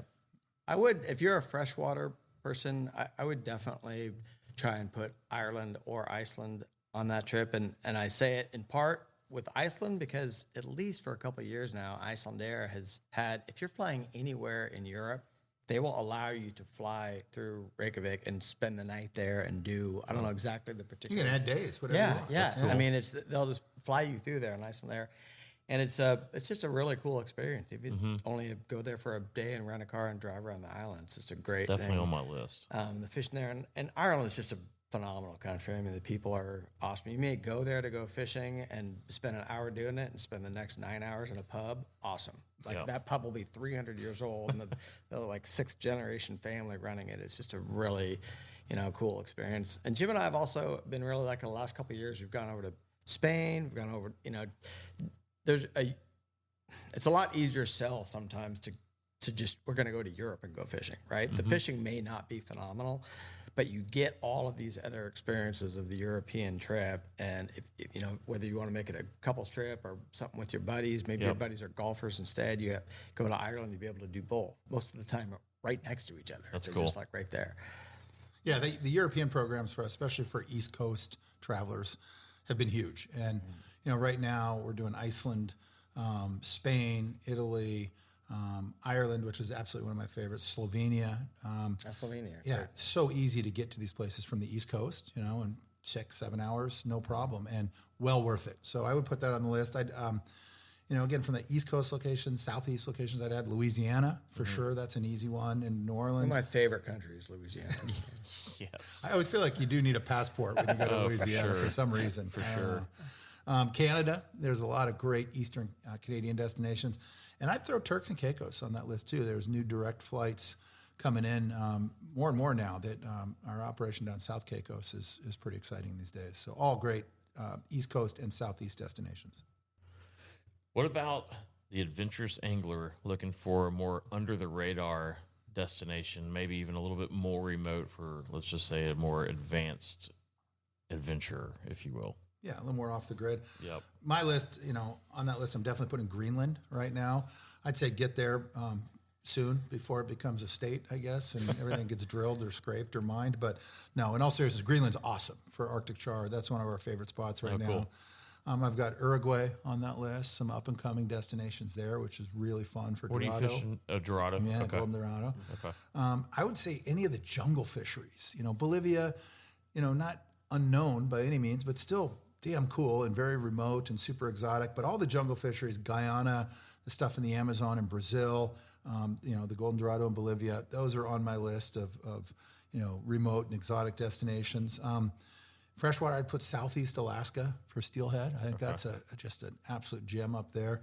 And up-and-coming program in Costa Rica. Costa Rica's always been known for its blue water fishing, but we've got an operation down there in Four Corners, Costa Rica, where they have like 7 different parts of the country. Everything from Tico trout to, sailfish and pelagics offshore to, rooster fish. They've got it all down there. Cool. So those are some of my big ones. What do you guys got? Well, I would echo the Brazil for one thing. There's something to be said if you're really affected by time changes and things like that. To get a plane, fly down, and be only a couple hours. It's such a weird feeling. I mean, I don't know if it's been updated or not. I think last year we went down there. We had to stop through Panama. That was kind of a pain. Like United you couldn't fly. More directly routes coming or not. back now. But if you could do that, I mean, it's just it feels so exotic, and you haven't traveled halfway around the globe, a million time zones to do it. And it's also one of those things. We had a little piece in I think the last issue about it, and it was what we call snoozer trips. And sometimes it's just cool. You're getting up really early, taking advantage of that early fishery, and then in the middle of the day when it's hot. Not all of them do this, but a lot of times you're out and then you go out for an evening bite. And sometimes that works for people if you're able to take a nap. But the fish down there are just, I mean, they're phenomenal, and they feel like worlds away. It's really the jungle stuff is very cool, right. Super exotic. Yeah, I've never done much of the jungle stuff. It's not really, I don't know, my thing. But maybe I just need to do it one day and I'll find out. But yeah, I mean, we'll just... You'd love it, Paul. I'll talk about the spiders and the bugs and all that stuff. Y'all can have that. You'll probably survive. I mean, yeah. So, and I would say my under-the-radar destination is fishing in Charleston. It's terrible. Just don't go to Charleston. You don't need to check it out. Place sucks. Yeah, so what are some of this is a good one, best budget-friendly fly fishing trip that'll still feel kind of a world-class adventurous trip without getting crazy on the money side? Trip we just did, Slovenia. I mean, super reasonable, unbelievable price point trip. Just incredibly inexpensive and a world-class experience. Old Europe, amazing fishing, diversity of species. Love great lunches, great food. And I probably couldn't have found it on a map. I mean, it's all the whole Yugoslavia. That was kind of confusing, right? Yeah. Get over there. And you're just Balkan this thing. is like, right. But it's old Europe. It's Southern Europe. It's very cool. Yeah. And and it doesn't have any really large cities. So you're cruising around the country, checking out all these different rivers, and you're not stuck in like rush hour traffic in the middle of, sometimes you are, whatever. A lot Isn't of that where some of the best trout fishermen come from that do the world competitions and all that stuff? That and part bike of Europe, racer, for sure. Okay. Yeah. No, that's great. Slovenia is on that list for best budget-friendly trips right now. Baja's always like it. There's questions about some parts of Mexico right now, obviously, but you can get down there quickly and easily, and there's a lot of non-angler things to do if those people are part of your crew. But still, it's one of those ones where you can walk down the beach and you're probably going to get something. It might not be some big rooster fish, but it's still a great destination. It's easy to get to. Oh yeah. I'd put Bay Islands of Honduras right now on that list. Roatan, Guanaja, great value for the money. Still a number of places in the Yucatan. Specific lodges like Garbet's Lodge in southern Belize. If you're looking for a great permit trip, probably the highest value, best trip you can find. Right now, it's amazing. Key Calker in Belize. We get people that call all the time like, man, I'm on a budget, but I want a good flats experience. I want good guides, and I don't want to break the bank doing it. Key Calker is always on that list. I will say though, be careful. There's a lot of destinations out there that are seemingly offering super cheap prices and these great deals. There is that saying of you kind of get what you pay for. The DIY stuff falls into that category a lot because budget is a factor for a lot of people. You always think about what you're spending on these trips. But here's the other thing that's even more important probably than the money you're spending, and that's the time you're investing. And if you're going to do this one time a year, make it good. Make it memorable. Fish with good guides. Go to a place that's going to deliver a great experience, whether that's measured in the number of fish you catch or what. Just make it good because that old adage of you get what you pay for can very much be true when it comes to destination angling. I get a lot of these emails. Want to go do yourself? Like, the problem with do it yourself is that you do it yourself. You just got done reading 4 stories about bone fishing, how great it is, the Bahamas. You're going to go down there. Rent the You're not going to be able to car find them, and- bro. Start out with, don't make that your first trip for sure. Probably don't make it your 10th. Yeah. You don't even have an eye for the fish yet. I mean, it's just not recommended. There's a lot of people I know that go on these trips now. Started the first 2 or 3 times doing that, like I just couldn't do it anymore. They tried it, right, and they can hang their hat on that, but they eventually end up knowing that, like you're saying, the time is probably more valuable than the money. And I just want to get there and know what to do and go with someone, and it pays off a lot more. Well, and one of my favorite things when you talk to like a lodge owner in Alaska, right? He's like, you think I have all these float planes because it's fun to own float planes? We do them for a reason, to get our anglers to the best water. It's the same thing with guides and, expensive flats boats. They're like, you think if I could be, finding great fish, just walking a client up and down the beach and not having to spend money on this flats boat. I wouldn't be doing that. There's a reason, right? You have to get to where the fishing opportunities are great, to where, the fish are, a guide that, again, if it's your first bonefish trip, as you just said, Tom, good luck even spotting the fish, right? Yeah. That's if you want to do that, and I'm saying this from the bottom of my heart, go carp fishing. That's your practice. Yeah. It's every bit as challenging. It can be super rewarding, but don't spend a week down in the Bahamas not being able to see a fish. Like find something domestic, or like I said, the red fishing down there, at least, the travel's relatively affordable, and it's just it's the closest thing you can get to a foreign fishing experience, I think, in this country. Yeah. Absolutely. So what would you say are some of the main challenges facing destination fisheries today, and how do responsible anglers maybe help protect these places? That's a good question. We could do a whole episode Yeah, on challenges to totally. these fisheries. It's too many to list. Environmental degradation, nutrients in the water, the blossom of the sargassum throughout the Caribbean. It goes on and on. I think, access is a big thing, especially in the Western U.S. That's something that keeps me up at night. Public lands, threats to public lands, all these things. I do believe that as an angler, if this is a sport you really care about and love, it is worth getting involved in a lot of these issues and seeing how you can speak up and speak out for the things that as an angler you care about, right? Mm-hmm. Whether it is public lands, protecting public lands, whether it's access to streams and rivers, whether it's making a difference in some of these remote, off the grid foreign communities you go to. It's been a big part of our business for a lot of years. I'm glad you asked this one, Paul. We have the Yellow Dog Community Conservation Foundation, which is a platform for our traveling anglers to give back to the areas in which they've experienced, a great week or an amazing trip or made, valuable connections with locals, but give back in a way that they know their contributions are going to be monitored and tracked so that they know that they've made a difference and that it's effective. But, that's one neat thing about our sport is that anglers typically care about these fisheries, these places, these communities, and they want to help. A lot of them have the capacity to, and it's just about finding a good way to get involved and make a difference. For sure. I think looking at some of these other groups that are looking at fish that haven't been looked at. We're down here right now that, the Saltwater Guide Association is trying to raise money to do studies on jacks, and it just hasn't really been done. And because of that, until any state legislature can put a price on how much money tourists are spending coming there, it doesn't mean anything to them, right? And those fish oftentimes now they're just considered like a part of the commercial harvest if they can't get something else or whatever. Mm-hmm. And they're just not valued as they should be. And we all know, like, jacks are a great fish, right? It's just day savers, right? Yeah, like, so oftentimes. And so, considering that sort of thing is a huge part of it. Whether it's, like I said, conservation in general.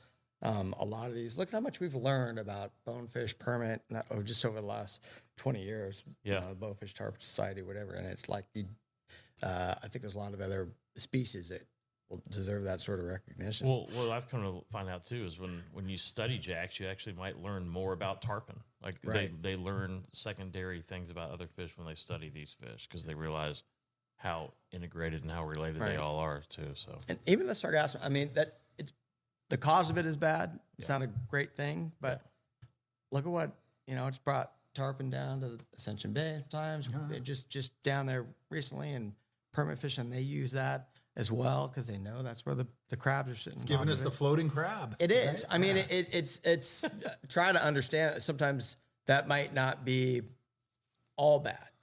Like, there are, I know they're scraping it off the beaches, and we don't know. There's so much we still don't know about the cause of it.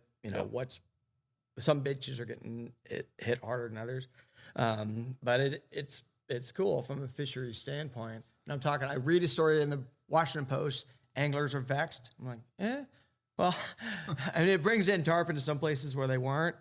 Sometimes it's a place to look for a permit. I'm sure some of those fish are thinking it's okay, but it's just one of the many factors to be considered. So. Yeah, I think, get involved as an angler. This is a sport where it pays to participate and pay attention, know what's going on, know what those challenges are, and then find some good groups to get involved with and support. There's a lot of good ones out there. I mean, you know, the YDCCF, Yellow Dog Foundation, is doing great work, and a lot of these places that are otherwise ignored, right? Other than the fact that they are tied to fishing, they are fishing communities. You know, you've got local groups all over the place, you know, friends of this river or friends of that river that are making a difference right on your home waters that matter to you. You've got, you know, things like the Native Fish Society and, you know, even, you know, local TU type chapters. Just get involved. It's a more meaningful way to engage with the sport when you're kind of paying attention on that level. And to your initial question, Paul, there's a long list of challenges and threats out there. So if someone goes down to Ascension Bay and they come back and say, man, I had a great trip, I really want to maybe do something for that community, can they get in touch with YDCCF? Yeah, YDCCF. And can they be like, I want to give a $500 check? Yep. And then you all kind of figure out the best way to make that money filter into that community? Is that kind of how that process works? Exactly. And the nice thing is, because we work so consistently in these areas and we have those connections, we're able to monitor when those funds are dispersed, how effective they are. Okay. So you know that you're actually moving the needle with a lot of these projects, whether it's an enforcement project, whether it's, you know, a community building project with a local school, whether it's, you know, a fisheries improvement project, you know, things like banning gill nets in certain areas or monitoring, you know, water quality. You want to know that if you write a check, whether it's $50 or $500 or $5,000, that it's made a difference. And so often it's like, I don't know, I made a donation, I have no idea how that worked out. Well, that's where, you know, groups like YDCCF come in. And again, there's a lot of good groups doing good work, but as an angler, this is a sport where it's worth getting involved in a couple of these good organizations. Yep. Yeah. Glad you asked that. Yeah. And this might be the last question. We'll find out. But this comes up a lot too, especially, you know, ideally, you know, we're going on a fishing trip with the boys, or maybe your wife's a big fisherman, whatever. But a lot of times you're going on a trip with your family, or maybe your wife or girlfriend. Are there any destination or lodges that offer great experiences for both anglers and non-anglers? Tons. Yeah. More and more so. Lodges are paying attention to this, and they're realizing that, again, a theme we've touched on a lot in this episode is time, right? Time is the limiting factor for so many people. And it's like, man, I want to do 6 trips a year where it's just all about me and my fishing. But guess what? My significant other and kids are not cool with that, right? Yeah. So where do you go where you can check a lot of those boxes? You know, yes, these destinations exist where you can make non-anglers happy, plenty of non-angling activities, great amenities, oftentimes beautiful accommodations, plenty to do, and you can still find great fishing. You don't have to sacrifice the latter to, you know, check all the former. So what we do is we have lists, you know, in our travel guides and on our website, where we've actually ranked and rated all of these destinations based on, honestly, how, you know, applicable they are for, 1, families, or 2, just couples, right? And we'll rank and rate those, and we have recommendations. And the short answer is yes, these places exist, and you can make it a win-win for everybody. It's funny, whenever I've gone on a trip like that, you know, I've got these ideas, these expectations that, I'm going to be able to fish every day. And, you know, you end up, and as you get there, you start realizing that's probably not the case. But you get more comfortable. Like, I get nervous about it, but when I get there and I'm finding out that I'm probably not going to be able to fish as much as I thought I would, you do something else cool. It ends up working. It ends up being fine. Right. Like, it's fine. But it would be great, obviously, to go to a lodge that kind of has everything planned out a little bit, where you can kind of end up making it work and everyone's happy. You know, there are remote lodges where there isn't much else to do. There's not a town there. They're not whatever. But again, back to those trips, those European trips, Slovenia, Spain. I can't imagine anyone going there, angler or not, and not having a phenomenal time. Yeah. I mean, half the time we were fishing, we were like, go back and check out that town a little bit more, that castle. Yeah. I mean, there's just so much rich history in all of those places. And it really is, goes back to the point about a rain day. Like you just, there's so much there that's really, really cool to experience. And Yellow Dog's always been great about putting on, like, hey, Christmas Island, maybe not, you know, if you're not an angler, not a lot going on there, right? And it's really important to be honest about that sort of thing. So we'll give you the list of what we think is applicable. We'll also give you the hardcore blocker. It's like, nah, you don't want to bring a non-angling significant other to that destination. Right. Well, I have found that I've gotten a lot more out of my trip if I've opened myself up to enjoying more of the side things. Right. Not just fishing, like you're saying. Right. Going to town, meet a few people, and you get more out of that. By the time you get home, you reflect on that, and I think it ends up being more enjoyable. Or again, Southeast Louisiana. I mean, if you're staying in New Orleans, like, you go down and run for a day. And, I mean, it's endless what you can do there. Yeah, send your wife to Bourbon Street while you're it'd be fishing all day great. long. Bye-bye. Yeah. Maybe not.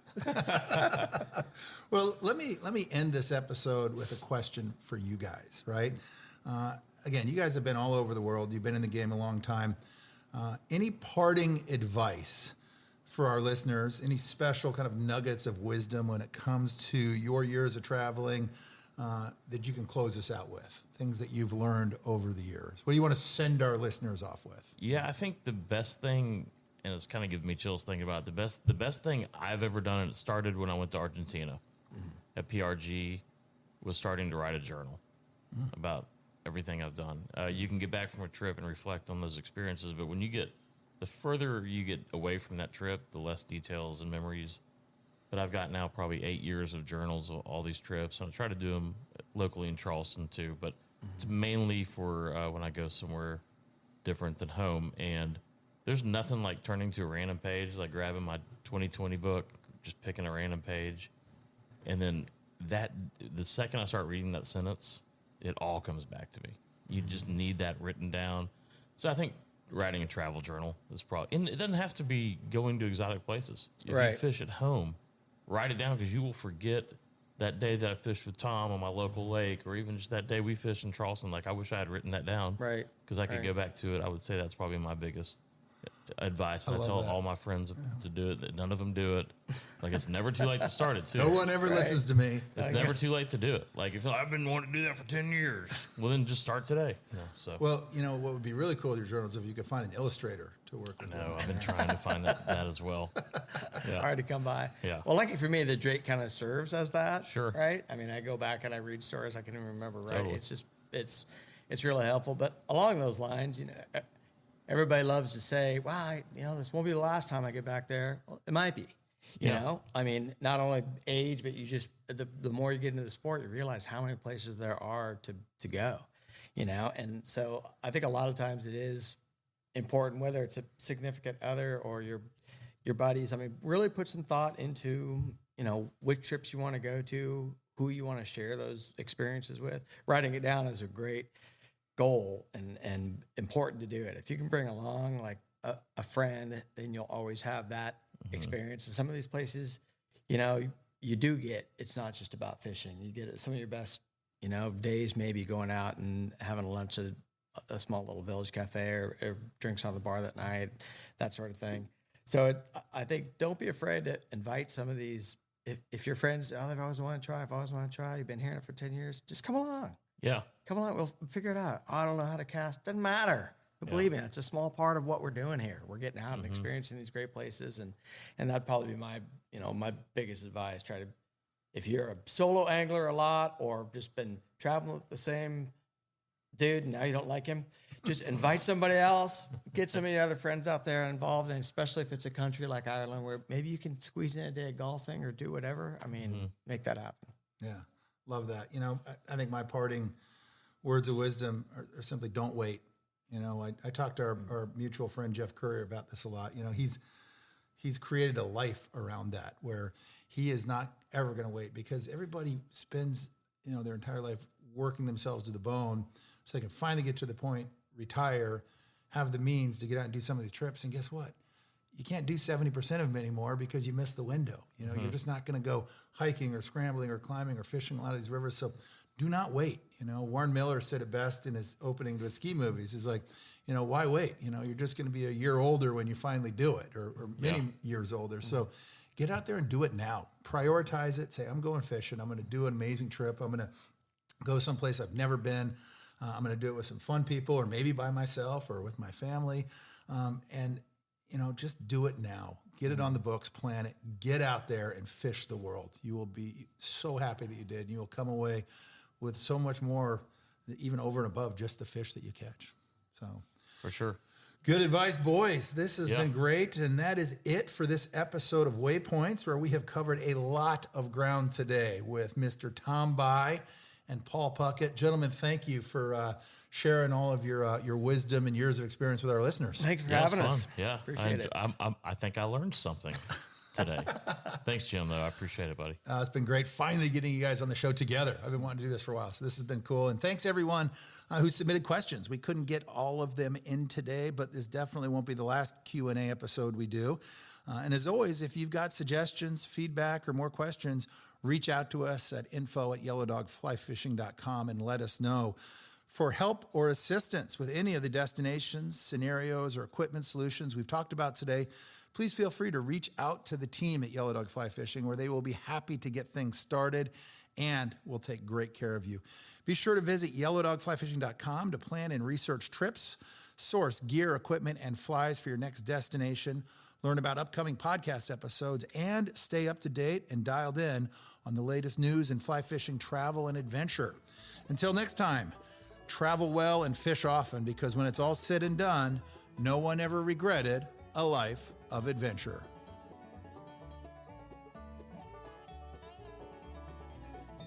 This has been another episode of Waypoints, the podcast of fly fishing travel and adventure angling. Waypoints is produced by Brian Gregson and written by Jim Klug. Music is written and provided by bluegrass legend Woody Platt. Audio engineered by Sean McCormick. Visit yellowdogflyfishing.com for more location profiles, destination information, travel news, and the industry's best selection of flies and equipment for destination angling.